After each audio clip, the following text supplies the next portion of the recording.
इस वीडियो में NCERT 10th class math model set series का चौथा मॉडल सेट हम लोग समझ के साथ करने वाले हैं। देखिए एक एक जो प्रश्न है सबको यहाँ पेन पेपर पे खूब बढ़िया से समझेंगे, इसके बाद आंसर को करेंगे। तो चलिए आइए प्रारंभ करते हैं। पहला प्रश्न है sine 54 degree minus cos 36 degree का मान क्या होगा। तो ये प्रश्न पूरक कोण से संबंधित है। यहाँ देखिए साइन 54 माइनस कॉस 36 है, तो कॉस यहाँ 36 है। इसके बाद साइन 54 डिग्री माइनस, अब देखिए कॉस 36 है यहाँ, तो कॉस 36 को हम लिख सकते हैं 90 डिग्री घटाओ 54 डिग्री। 90 में से 54 घटेगा तो कितना हो जाएगा, 36 होगा। तो यही चीज़ हम यहाँ लिख दिए हैं। अब देखिए यहाँ पर, यहाँ हो गया साइन 54 डिग्री और minus cos 90 degree minus theta बराबर साइन थीटा के फॉर्म में आ गया। तो यहाँ हो जाएगा ये साइन 54 डिग्री। तो ये किसके बराबर हो गया, बराबर में से बराबर घट गया तो क्या होगा, 0। तो यहाँ विकल्प जो दिया हुआ है सी, यह सही होगा। प्रश्न नंबर 2, एक अर्धवृत्त का परिमाप 36 सेंटीमीटर है तो इसकी त्रिज्या होगी। ये 4 विकल्प दिया हुआ है, किंतु प्रश्न मैथ का है, चाहे ऑब्जेक्टिव हो या सब्जेक्टिव हो हमें बनाना पड़ेगा। आइए समझते हैं। देखिए अर्धवृत्त का मतलब क्या, ये और ये, परिमाप का मतलब ये भी हो गया। तो ये तो हो गया व्यास, यहाँ से अगर इसको ए बी मान लेते हैं तो ए बी हो गया डायमीटर, और ये क्या हो गया अर्ध परिधि। तो हम जानते हैं कि परिधि कितनी होती है वृत्त की, 2 पाई आर, और अर्धवृत्त की क्या होगी, ये बाहरी क्या हो जाएगा, तो यहाँ हो जाता है पाई आर, और यहाँ हो जाएगा ये व्यास है तो व्यास को हम 2r लिखते हैं। तो इस तरह से ये हो जाएगा r उभयनिष्ठ पाई प्लस 2। ये हो गया इसका क्या हो गया, परिमाप। अब प्रश्न कह रहा है कि परिमाप जो है कितना दिया हुआ है, तो ये है 36 के बराबर। चलिए हल करते हैं।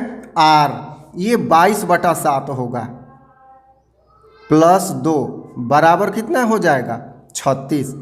तो r गुना, अब देखिए यहाँ 22 और ये 7 दूनी 14 हो जाएगा, तो 22 प्लस 14 बटा 7 बराबर कितना, 36। अब r गुना 22 14 जोड़ देंगे तो क्या हो जाएगा, 36, और बराबर ये 7 गुना हो जाएगा और यहाँ हो जाएगा 36। ये देखिए 7 यहाँ चला गया। ठीक है, एक एक पॉइंट समझिए, कम समझेंगे बढ़िया समझेंगे।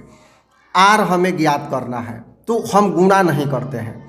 7 गुना 36 है, ये गुना है, इधर क्या हो जाएगा, भाग हो जाएगा, ये कट जाएगा, कितना हो गया वैल्यू, 7। तो त्रिज्या पूछ रहा है, इसकी त्रिज्या होगी तो 7 सेंटीमीटर, विकल्प बी इसका सही उत्तर होगा। तीसरा प्रश्न, समांतर श्रेणी 54 51 48 45 का 10वां पद है। देखिए यहाँ तीसरा का श्रेणी दिया हुआ है 54 51 48।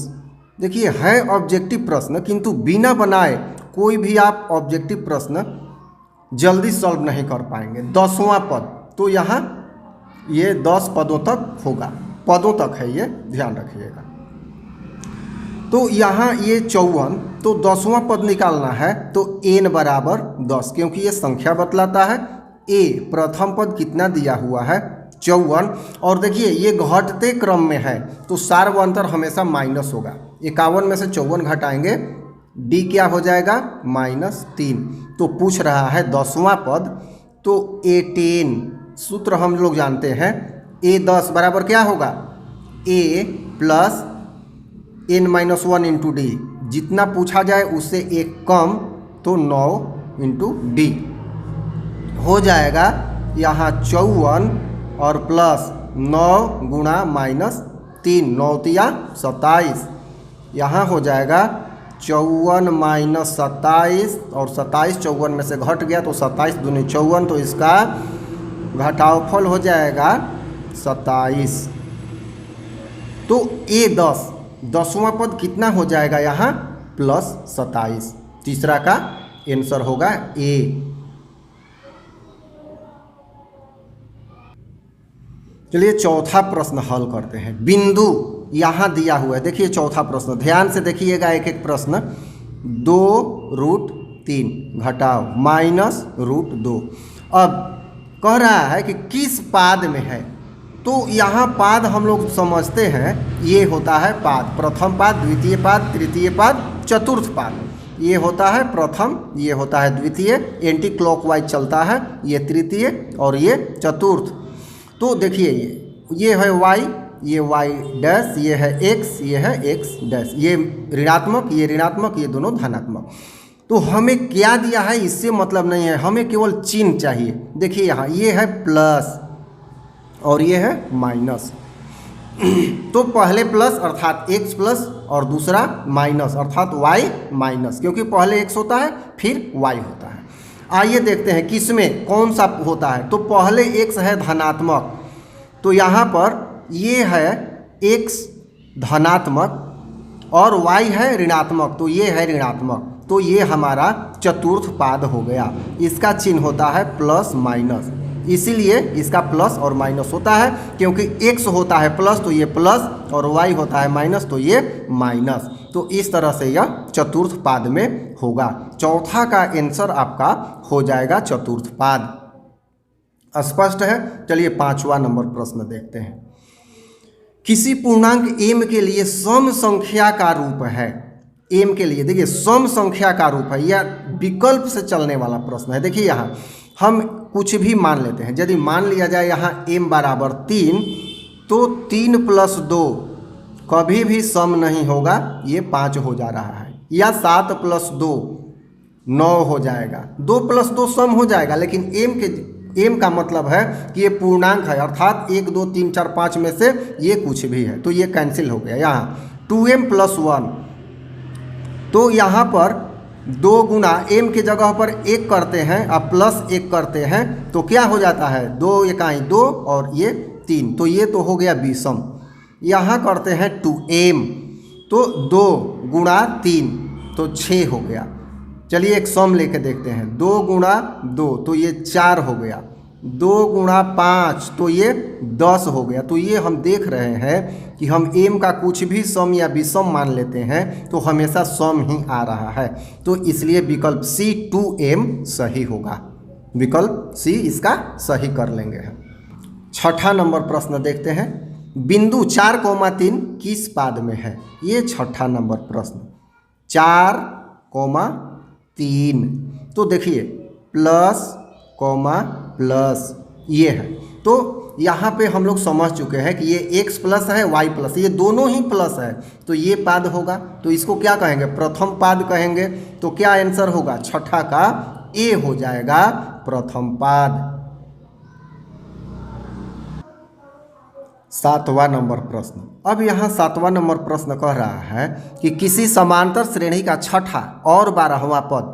तो चलिए लिखते चलते हैं। 7वां प्रश्न कह रहा है 6ठा पद है 13, तो 6ठा पद का मतलब क्या, a + 6 से 1 कम 5d बराबर 13। और कह रहा है 12वां पद 25 है, तो a + 12 से 1 कम 11d बराबर 25। ये दिया हुआ है, कह रहा है कि इसका पहला पद अर्थात a ज्ञात करना है। ठीक है, a निकालना है हमें। यहाँ पर a बराबर क्या होगा, तो घटा देते हैं, यहाँ कैंसल हो जाएगा, ये हो जाएगा -6d बराबर कितना हो जाएगा -12। माइनस माइनस कैंसिल, 6 दूनी 12, तो d बराबर क्या आ गया 2, 12/6 कट के क्या हो जाएगा 2।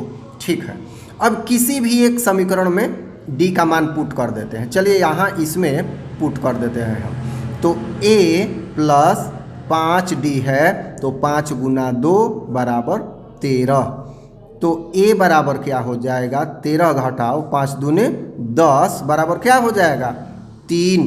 तो 7वां का क्या हो जाएगा आंसर, b हो जाएगा 3। चलिए 8वां नंबर प्रश्न शुरू करते हैं। एक शंकु का आयतन 1570 सेंटीमीटर क्यूब है। चलिए देखा जाए शंकु का आयतन क्या होता है। तो शंकु का आयतन होता है 1/3 पाई आर स्क्वायर एच बराबर दिया हुआ है 1570। ठीक है। अब कह रहा है कि इसके आधार का क्षेत्रफल 314 सेंटीमीटर स्क्वायर है, तो ऊंचाई बताएं। अब देखिए आधार का क्षेत्रफल का मतलब होता है, यहाँ पर आधार का क्षेत्रफल का मतलब क्या, पाई आर स्क्वायर। तो पाई आर स्क्वायर कितना दिया हुआ है 314।